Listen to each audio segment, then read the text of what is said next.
Hi నమస్తే, welcome to I dream. నేను మీ anchor Pratyusha. మనం ఆరోగ్యంగా ఉండాలి, హ్యాపీగా ఉండాలి అంటే మన రోజువారీ జీవితంలో కొన్ని మార్పులు చేర్పులు చాలా ఇంపార్టెంట్. లైఫ్ స్టైల్ చేంజెస్ కానీ, మనం ఏం తినాలి, ఎలా తినాలి, ఎంతవరకు తినాలి, ఇవన్నీ కూడా చాలా ఇంపార్టెంట్ అనమాట. సో వీటన్నిటి గురించి కూడా తెలుసుకుందాం. సో ఎలాంటి మార్పులు అవసరం, ఎలాంటి చేర్పులు అవసరం, ఇవన్నీ కూడా. సో ఈరోజు మనతో పాటు హెర్బా వాలే Ayurveda and yoga private limited నుంచి ప్రముఖ హెర్బలిస్ట్ బి ఆంజనేయరాజు గారు మనతో పాటు ఉన్నారు. సో ఆయన 72 సంవత్సరాలు అయినప్పటికీ ఇంకా ఎంత హెల్దీగా, ఎంత స్ట్రాంగ్గా, అసలు కళ్ళజోడు అనేది లేకుండా అంత స్పష్టంగా చూడగలుగుతున్నారు, అంత హ్యాపీగా హెల్దీగా ఉంటున్నారు. అసలు ఆయన సీక్రెట్ ఏంటి, ఇవన్నీ కూడా తెలుసుకునే ప్రయత్నం చేద్దాం. దాంతోపాటు చాలా వరకు బరువు తగ్గడమే సమస్య అని అనుకుంటూ ఉంటారు. అసలు బరువు పెరగడం కూడా చాలా మందికి సవాలుగా మారుతూ ఉంటుంది. సో వీటి గురించి కూడా తెలుసుకునే ప్రయత్నం చేద్దాం. సో చాలా తెలుసుకుందాం, మాట్లాడదాం. నమస్తే సార్.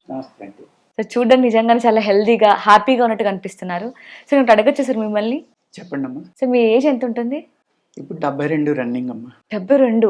72. ఎంత చక్కగా, అసలు ఎంత యాక్టివ్గా ఉన్నారు. అంతా కూడా అసలు ఎలాంటి హెల్త్ ప్రాబ్లం ఉన్నట్టు కూడా కనిపించట్లేదు మీరు. సో ఈ ఏజ్లో కూడా ఎంత స్ట్రాంగ్గా ఎలా ఉంటున్నారు సార్? ఏంటి సార్ మీ సీక్రెట్ ఏంటి సార్? సీక్రెట్ అంటే అమ్మా, ఇక్కడ 2 విషయాలు ఉంటాయమ్మా. ఒకటి, నేను నా 14th 15th ఇయర్ ఆ టైంలో చాలా ప్రాబ్లమ్స్ ఉండేవమ్మా. నాకు మైగ్రేన్ ఉండేది, పెద్ద పట్టు ఉండేది, సన్నగా అస్థిపంజరంలో ఉండేవాడిని. అప్పుడు మాకు హై స్కూల్లో నేను చదువుతుండగా మంచి డ్రిల్ మాస్టర్ వచ్చారు, మాకు పీఈటీ అంటారు కదా. అవును. ఆయన అన్నారు, రాజు నువ్వు మంచి వ్యాయామం చెయ్యి, నువ్వు అన్నీ మామూలుగా అయిపోతావు, నువ్వు ఎప్పుడు నీరసంగా ఉంటావు, వీక్గా ఉంటావు, గేమ్స్ అయ్యి బాగా ఆడతావు, కానీ నీ పాస్చర్ అది బాగాలేదని. బహుశా 12 years ఆ ఏజ్లో అనుకుంటా ఆయన కూర్చోబెట్టి అన్నీ చెప్పారు. అప్పుడు నాకు అది మనసులోకి చాలా బాగా వెళ్ళిందమ్మా. అప్పుడు నా 12-13 సంవత్సరంలో మొదలుపెట్టిన వ్యాయామం ఈ రోజుకు మానలేదు నేను. అప్పుడు పల్లెటూరులో బతికేవాళ్ళం అమ్మ. ఒక హై స్కూల్ అంటే ఇప్పుడు దుంపల బళ్ళు అంటారు అట్లని, అటువంటి చోట్ల మేము చదువుకునేవాళ్ళం. చక్కని ప్లే గ్రౌండ్ ఉండేది, అద్భుతమైన టీచర్స్ ఉండేవారు. ఆ పీటీ మాస్టరు నేను ఎప్పుడైతే ఆయన చెప్పారో అదే రోజున నేను ఇంటికి వచ్చి కర్రలు అయ్యి తీసుకుని ఒక ప్యారలల్ బారు, ఒక పులప్స్ బారు, డిప్స్ బారు అన్నీ తయారు చేసుకున్నాను, ఓన్గా చేసుకుని అదే రోజు నుంచి మొదలుపెట్టి డైలీ వ్యాయామం చేయటం. అప్పట్లో ఎక్కడో పుస్తకంలో చదివాం నువ్వుల నూనె మంచిదని. ఆ నువ్వుల నూనె ఒళ్ళంతా రాసేసుకుని వ్యాయామం చేయడం. అలాగే పల్లెటూరులో అలవాటు ఏంటంటేనేమో మాకు 5 o'clock ఈవినింగ్ డిన్నర్ అయిపోయేది. త్వరగా తినేసేవాళ్ళు. అప్పుడు 5కే తినేసేవాళ్ళు. మార్నింగ్ 6కే భోజనం అయిపోయేది. మధ్యాహ్నం ఏదో ఒకటి ఉంటే ఇచ్చేవారు, లేకపోతే పొలాలమ్మట తిరిగితే పళ్ళో తింటామో ఏదో ఒకటి తినేవాళ్ళం. లేదంటే అప్పట్లో ఏంటంటే ఏదో మినపరొట్టని, జంతికలని, ఇలాంటి ఇంట్లో చేసినవి బఠానీలని, మరమరాలు ఏ ఒకటి తినేవాళ్ళు. మధ్యాహ్నం 2 సార్లు భోజనం. సమ్మర్ వస్తే కనుక మామిడి పండు కోసం మధ్యాహ్నం కూడా భోజనం తినేసేవాళ్ళు, మధ్యాహ్నం. ఈ విధమైన లైఫ్ స్టైల్ అమ్మ. 7 గంటలకే నిద్ర. అవును. సో ఇప్పుడు బ్రేక్ఫాస్ట్ అంటే దోశ, ఇడ్లీ ఉండే, కానీ అప్పట్లో మంచిగా చద్దన్నం, ఇంకా మామిడికాయ కోసుకొని దాంట్లో నలుచుకుని తింటే ఎంత బాగుండేది కదా. ఆ టైప్లోనమ్మా. నైట్ 7కే నిద్ర, 7:30. 5కి తినేసేవాళ్ళం కదా, 7:30 8 లోపల నిద్ర. ఆ 8 o'clock చక్కగా పాలు ఇచ్చేవారు, ఒక 1/2 లీటర్ పాలు, చల్లటి పాలు. అది కూడా వేడి పాలు తాగితే మంచిది కదమ్మా, చల్లారిన పాలే తాగాలి ఎప్పుడు కూడా పాలు అనేది. ఆ పాలలో కూడా వేస్తే కొంచెం నెయ్యి వేసి ఇచ్చేవారు, లేకపోతే డైరెక్ట్గా పాలు ఇచ్చేవారు. పాలలో నెయ్యి, నెయ్యి ఎందుకు వేయాలి అంటే పాలు బలమైనవి కాబట్టి పైచ్యం ఉంటుందమ్మా అందులో. ఈ నెయ్యి వేసినప్పుడు దానికి విరుగుడు, అది దాని శక్తి పెరిగి ఒక అమృతం లాగా అద్భుతంగా పనిచేస్తుంది అనమాట. ఈ విధంగా ఉంటాం.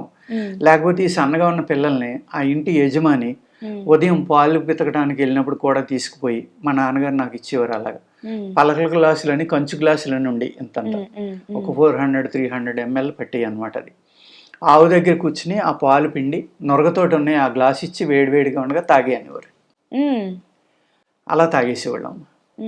అలాగా పాలు ఇచ్చిన నాళ్ళు ఇంట్లో ఎవరు వీక్గా ఉన్నారో వాళ్ళని తీసుకెళ్ళి ఆ యజమాని ఆ గుమ్ము పాలు తాగించడం అనేది చేసేవారు.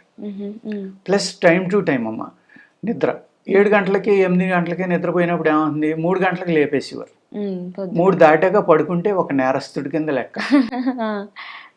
ఆ 3 గంటలకు లేపి చదువుకోమంటామో లేకపోతే వ్యాయామం చేయమంటామో ఇంకోటి, ఎక్కువ చదవటానికే లేపేవారు. లేదంటే హాలిడేస్ ఉంటే 3 గంటలకు లేపి పొలం వెళ్ళి పాలు పట్టరానివారు. ఆ 3 గంటలకు ఆ చీకట్లో, ఇప్పటికి మళ్ళీ టార్చ్ లైట్లు కరెంట్లు ఏముండి కదా, ఆ గొప్పులు తగిలేయి, మొక్కలు తగిలేయి, పగుళ్ళు ఉండేవి, లేకపోతే బురదలో వెళ్ళి వాళ్ళం వర్షాకాలం అయితే వెళ్ళడం. ఆ మూడింటికి బయలుదేరితే 3:30, 4 అయ్యేది. ఒక 4 కిలోమీటర్లు 3 కిలోమీటర్ల పొలం వాకింగ్. ఆ తెల్లవారుజామున చక్కని వాతావరణం, బ్రహ్మాండమైన ఆక్సిజన్. వాకింగ్ చేసుకుని వెళ్ళి మేము వెళ్ళేసరికి ఆ మనుషులు ఆ దోళ్ళన్నిటిని శుభ్రంగా కడిగి అన్నీ చేసి ఆ పాలు పితికి అది ఒక 6 కేజీలు 5 కేజీలు ఉండేది. అవి పట్టుకుని ఇంటికి రావడం. ఇంటికి వచ్చిన తర్వాత సర్దిపోవా చక్కగా.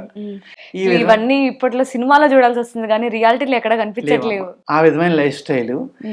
నేను 40 years బ్యాకే పల్లెటూరు వదిలి సిటీకి వచ్చాను. కానీ నా లైఫ్ స్టైల్ మార్చుకోలే. నేను సేమ్ టైమింగ్ అంటే సర్దిపో తింటలేదు కానీ టిఫిన్ 7 లోపల టిఫిన్ అయిపోతున్నాం. మళ్ళీ 2-3 గంటలకి లంచ్ డిన్నర్ అన్నీ కలిపి తినేయడం. మళ్ళీ రేపు ఉదయం దాకా ఏముండదు. అంటే ఒక 5 years 3 years బ్యాక్ వరకు 3 పూట్ల తినేవాడిని, లంచ్ డిన్నర్ బ్రేక్ఫాస్ట్. కానీ తర్వాత ఈ వయసును బట్టి మనం ఇటువంటి ఏమీ చేయకూడదు. ఆహారం ఎంత తగ్గితే అంత ఆరోగ్యంగా ఉంటాం. అలాగే అదే ఎక్సర్సైజ్, నేను అప్పుడు మొదలుపెట్టిన ఎక్సర్సైజే 3:30-4 గంటలకు లెగిస్తే కంపల్సరిగా ప్రాణాయామం ఎక్సర్సైజ్ అనేది ఈ రోజుకి కూడా నేను మానలేదమ్మా. మీకు స్పెట్స్ ఉన్నాయా సార్? లేదమ్మా, స్పెట్స్ లేవు, అవసరం లేదు ఇప్పటిదాకా, భగవంతుడి దయ వల్ల అలాంటిది ఏం లేదు. No BP, no cholesterol. ఈ టైం కి అందరికి స్పెట్స్ వస్తాయి. ఈవెన్ పేపర్ చదివేటప్పుడు కూడా స్పెట్స్ ఉండాలి అంటూ ఉంటారు. ఈవెన్ పేపర్ చదివేటప్పుడు కూడా 30-40 ఏళ్ళకి వచ్చేస్తున్నాయి. కానీ ఇప్పుడు 72 సంవత్సరాలైనా సరే మీరు స్పెట్స్ కానీ బీపీ షుగర్ అవంతా ఏమీ లేవమ్మా. శుభ్రంగా తింటాను, హ్యాపీగా 3:30-4 గంటలకు లెగుస్తా. ఇప్పుడు కూడా 7 దాటితే ఫోన్ ఎత్తనమ్మా, 7:30కే పడుకుంటా. ఇటువంటి సిటీలో ఉన్నా కూడా అలాగే గెస్ట్లు వచ్చినా ఏం చేసినా కూడా నా టైం నేను మార్చుకోను. నా టైంకి నేను తినేస్తా. వాళ్ళకి కావాలంటే దగ్గరికి వచ్చి ప్రేమగా తినిపిస్తా, అంతే తప్ప వాళ్ళ కోసం నా జీవన విధానాన్ని మార్చుకోవాలనే సిస్టం ఉండదు. అలాగే 3:30-4కి ఎట్టి పరిస్థితుల్లో బ్రహ్మీ ముహూర్తం అని ఏదైతే అంటారో, నిద్రపోదామన్నా కూడా నేనే కాదు, మా ఫ్యామిలీలో ఎవరూ నిద్రపోరమ్మా. అది మరి తరతరాల నుంచి రావడం వల్ల అలవాటైందో ఏంటో తెలియదు కానీ మా కజిన్స్ కానీ వాళ్ళ పిల్లలు సాఫ్ట్వేర్ చదువుకొని సాఫ్ట్వేర్ జాబ్ చేస్తున్నారు, కానీ వాళ్ళు కంపల్సరీ 4ంటికి లేచిపోతారు. అది మరి జీన్లో వచ్చిందో ఎలా వచ్చిందో తెలియదమ్మా. ఆ విధంగా ఈ బ్రహ్మీ ముహూర్తంలో లేగటం అనేది, ఆహారం కావాల్సినట్టుగా తినటం అనేది వ్యాయామం అన్నట్లుకంటే ఇంపార్టెంట్ అమ్మ. ఈ వ్యాయామం చేయటం వల్ల ఆ ఏజ్ అనేది కనపడదు. హ్యాపీగా ఇప్పటికే పొలాలకు వెళ్ళాం అనుకోండి, ఉదయం నుంచి రాత్రి దాకా ఎండలో నుంచి ఉంటాం, ఏమి కొంచెం కూడా తేడా అనిపించదు. పని చేసుకుంటాం, శుభ్రంగా అన్ని పనులు చేసుకుంటాం. నాకు 72 అని నడవలేను, అలసిపోతాను, మోకాళ్ళ నొప్పులు, కీళ్ళ నొప్పులు, కాళ్ళ నొప్పులు. అదే అడుగుదాం అనుకున్నా. అంటే మీరు ఇప్పుడు యోగా చేస్తా అంటున్నారు కదా, ఆసనాలు వేస్తారా? అంటే నార్మల్ బేసిక్ ఆసనాలు లైట్ అమ్మా, లైట్ గా జస్ట్ బాడీని రిలాక్స్ చేసుకోవడం.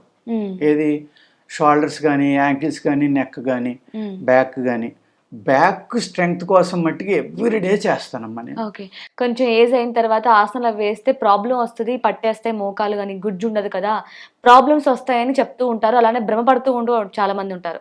సో దాన్ని మీరు అంగీకరిస్తారా? నిజమేనాది? అసలు గుజ్జు లేకపోవడం అనేది ఎందుకుంటున్నామ్మా, డైలీ ఇదే జీవన విధానం సాగిస్తూ ఉంటే 90 ఏళ్ళు వచ్చినా బాగానే ఉంటాం.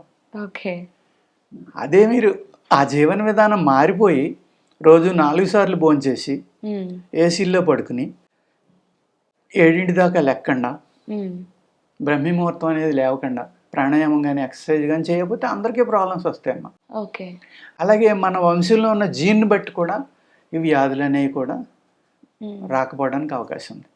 కష్టజీవి అనేవాడు ఎప్పుడు కూడా వ్యాధి నుంచి దూరంగానే ఉంటాడమ్మా. కష్టం అనేది ఎప్పుడు కూడా, శారీరక శ్రమ అనేది మోస్ట్ ఇంపార్టెంట్. మీరేమీ లేదమ్మా, కరోనా వచ్చింది, ఒక సిటీలో ఎంతమంది పర్సంటేజ్ కరోనా ఎఫెక్ట్ అయ్యారు, ఒక పల్లెటూరులో ఎంతమంది ఎఫెక్ట్ అయ్యారో చూసుకోండి మీరు.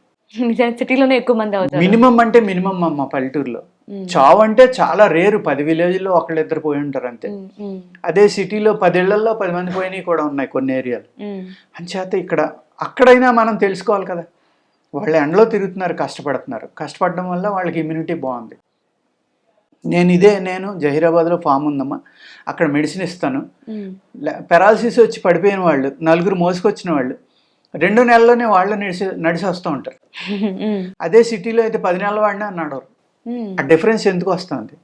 ఇక్కడ క్లైమేట్, ఆక్సిజన్ ప్లస్ ఆహారం, కష్టం, ఈ 3 పాయింట్ల మీదే మన ఆరోగ్యం అనేది ఉంటుందమ్మా.